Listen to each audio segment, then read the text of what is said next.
صباح الهنا والسعادة على المصريين جميعا، وصباح المراوح اللي شغالة قبل ما النور يقطع، وصباح اللي بتغني، وكل الصباحات الحلوة. هو ايه علاقة الوطنية من عدمها ان انا بتكلم على النور او غيري بيتكلم على النور او الناس بتتكلم عن النور؟ على رأي عمرو أديب، هو انا مالي ومال الوطنية ان انا بقول النور بيتقطع والدنيا حر عليا؟ ايه علاقتها بالقصة؟ انا مش فاهم. وايه علاقه الجروبات اللي طالعه كتير قول تحيا مصر واثبت حضورك؟ ما تحيا مصر يا عم. انا ايه علاقه تحيا مصر بان انا بايد الرئيس السيسي او ما بايدوش، او انا بحب بلدي او ما بحبهاش؟ ايه العقليات دي يا جماعه؟ وبعدين دلوقتي بقى طالع لك اللي مضى على استمارة التمرد يثبت حضوره. انتوا بتصنفوا الشعب مثلا؟ اللي مضى على تمرد هتجيبوا له النور، واللي ما مضاش ما عندوش نور؟ ما هي التقسيمات دي والقرف ده هو اللي ودانا في 60 داهيه. انتوا ليه ما بتعقلوش المواضيع؟ انا مش عارف.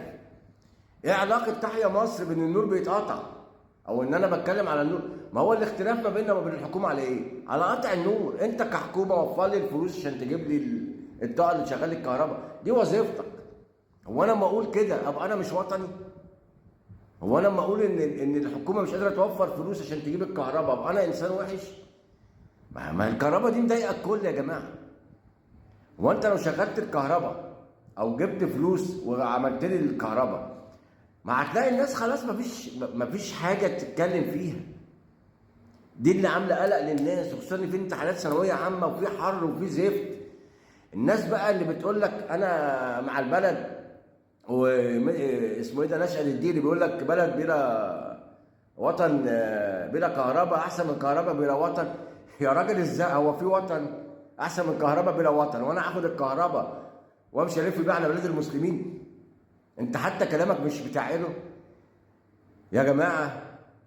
النقد عمره ما كان في حب بلد او كره بلد. ان انا اقول ان في حاجه مضايقاني من البلد ده مش كره للبلد، وان انا اقول ان في حاجه حلوه للبلد ده مش معناها حب للبلد. البلد دي بلدنا اللي عايشين فيها وملناش غيرها.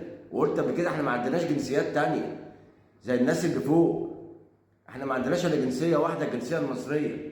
ابويا وجدي وجد جدي وجد، احنا ما عندناش غيرها وما نعرفش نروح في حته غيرها. على راي عبله كامل، ما انا ما عنديش بلد غيرها وما اعرفش اعيش في حته غيرها. فما تصنفوش الناس على كيفكم، واللي مش معايا يبقى ضدي. ده مبدا غلط ومبدا يودينا في داهيه. انتوا بتحطوا ايديكم على المشكله وتحلوها، هو ده دور الحكومه. لكن الحكومه اللي مش عارفه تعمل كده يبقى خلاص ملهاش دور.